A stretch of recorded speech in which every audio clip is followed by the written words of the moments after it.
C'est en 1965 que l'Office de l'énergie solaire vit le jour à Niamey. Ce hangar équipé petit à petit de machines essentielles abrite aujourd'hui la future équipe d'ouvriers destinée à fabriquer industriellement et mettre sur le marché national et international le fruit des recherches effectuées par l'équipe du professeur Abdou Moumouni. L'exploitation de l'énergie solaire est devenue pour le Niger une réalité. Mais il aura fallu plus de 10 ans de difficultés financières et humaines pour que le soleil devienne enfin l'allié de ce pays défavorisé. La route a été longue, mais elle a conduit l'Office de l'énergie solaire à la mise au point de chauffe-eau, distillateurs et cuisinières. Aujourd'hui, ces appareils sont commercialisés. Plus de 400 chauffe-eau par an viendront gonfler les rangs des 60 chauffe-eau existants, représentant déjà une capacité installée en eau chaude de 15 000 litres. Leur conception actuelle permet d'obtenir par tout temps et à toute heure du jour et de la nuit une température moyenne de l'ordre de 65 degrés Celsius. Les matériaux utilisés, entre autres l'aluminium, garantissent une durée de vie estimée à 10 années.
L'un des éléments principaux dont vous voyez le montage est l'insolateur.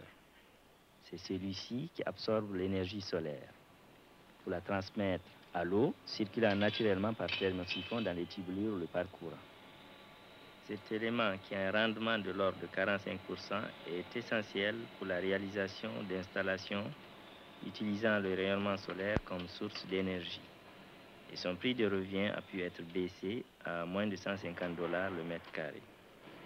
Actuellement, 2 mètres carrés de collecteurs sont nécessaires au fonctionnement d'un chauffe-eau de 200 litres. La gamme de chauffe-eau présentée à l'office est très étendue, puisqu'elle varie des petites unités de 100 litres jusqu'à des capacités de 1000 litres. Le prix d'achat d'un chauffe-eau de 200 litres est approximativement de 800 $. Sans doute est-ce encore trop cher, comparé au chauffe-eau traditionnel, mais le coût sans cesse plus élevé de l'énergie électrique assure au consommateur l'amortissement du prix d'achat de son chauffe-eau sur une période de 14 mois seulement. Ce chauffe-eau de 600 litres et celui-ci de 100 litres sont destinés à l'exposition dans la cour du centre. Quant au distillateur, celui qui vous est présenté permet de distiller avec sa surface de 4 mètres carrés environ 25 litres d'eau par jour.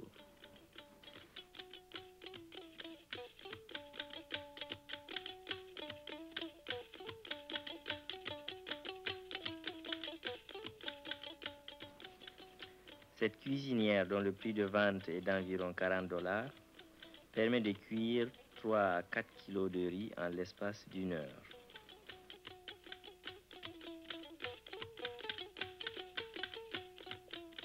Parmi les quelques réalisations de l'Office de l'énergie solaire, voici une batterie de distillateurs produisant 100 litres d'eau par jour destinée à la fabrication de parfums de la Société des produits chimiques du Niger.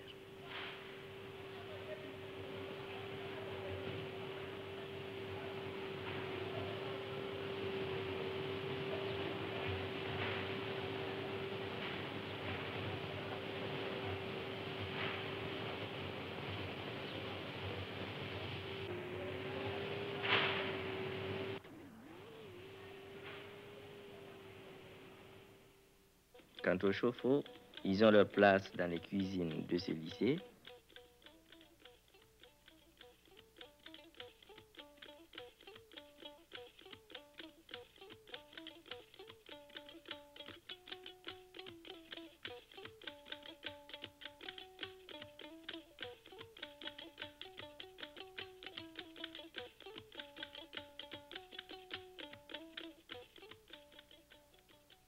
À l'hôpital de Niamey, à la maternité et en général dans tous les groupes hospitaliers.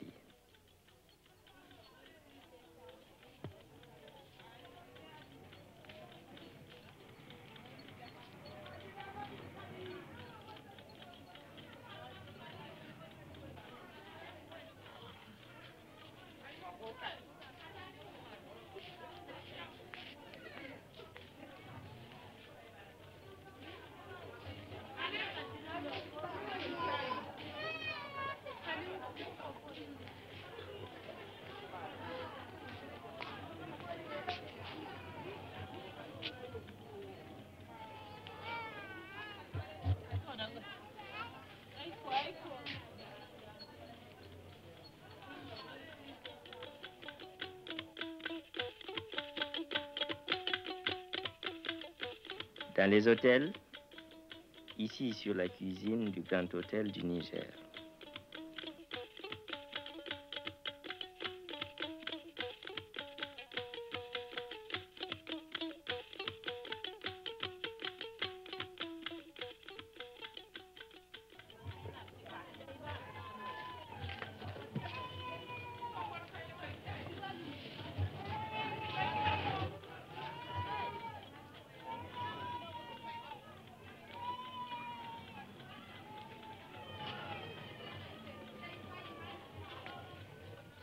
Enfin, chez les particuliers, chez lesquels on note dès à présent un engouement certain pour cette forme de confort.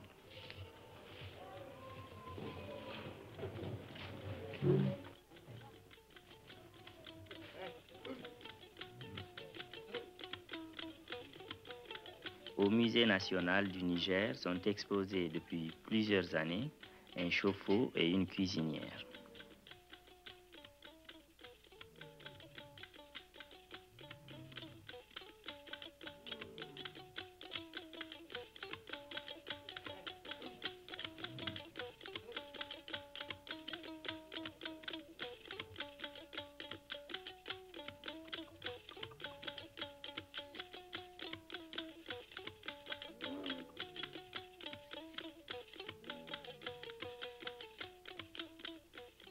L'utilisation généralisée de chauffe-eau solaire aura une incidence heureuse sur le marché des chauffe-eau électriques, étant donné le coût élevé de l'électricité dans ce pays enclavé du Sahel.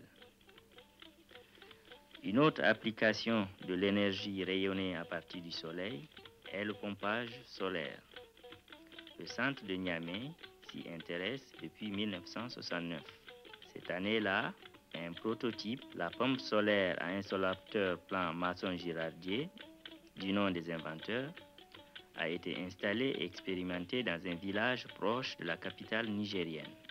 Dans cette installation, l'énergie solaire est captée et transformée en énergie mécanique pour le pompage de l'eau. Les observations et les mesures faites par le personnel technique de l'ONERSOL ont permis aux constructeurs d'apporter, à la suite de pannes fréquentes, de nombreuses modifications sur l'installation. En particulier, soupapes et pistons ont été modifiés. Et aujourd'hui, cette station n'a de commun avec les installations nouvelles que les insolateurs plans. Et si son fonctionnement actuel n'est pas satisfaisant, c'est que le moteur porte encore des traces de ces pannes.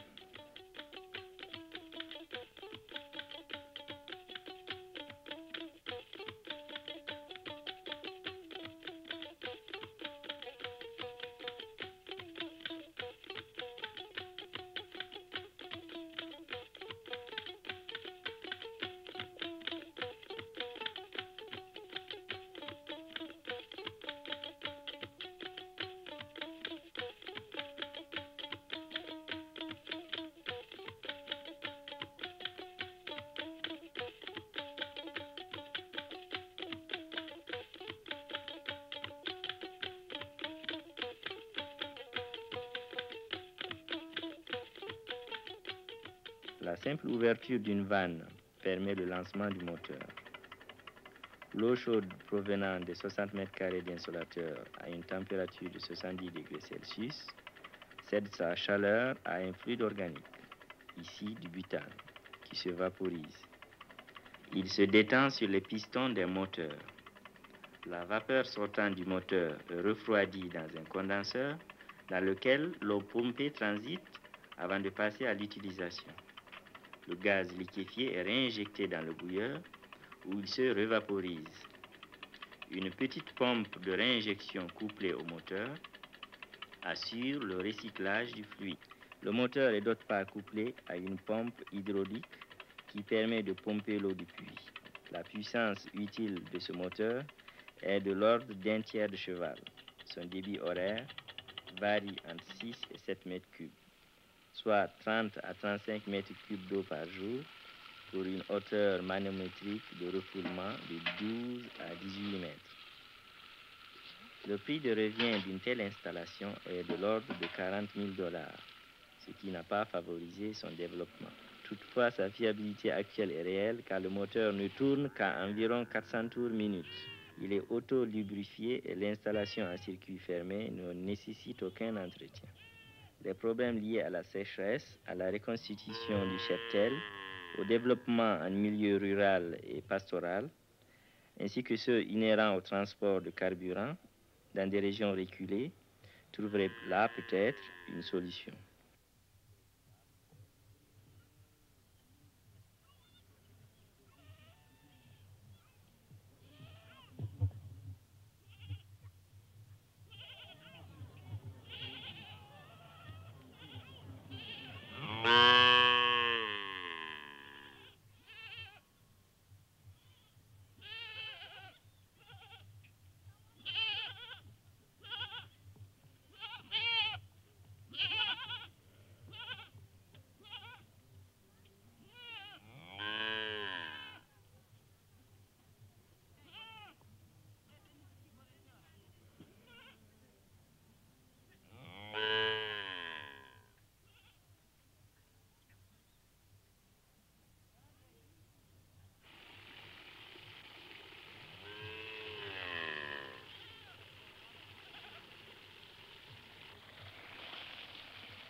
Les puissances mécaniques obtenues à partir de collecteurs plans étant très limitées, le professeur Abdou Moumouni a pensé à utiliser comme capteur de pompe solaire un concentrateur cylindro-parabolique couplé à une batterie d'insolateurs plans. Le moteur solaire du centre de Niamey fonctionnera au Fréon en cycle de Rankine. Sa puissance sera de 2 à 3 chevaux. Le système de captation a été longuement étudié et éprouvé. Aujourd'hui, seule la réalisation matérielle du moteur permettra au Niger de fabriquer par lui-même ses propres moteurs solaires.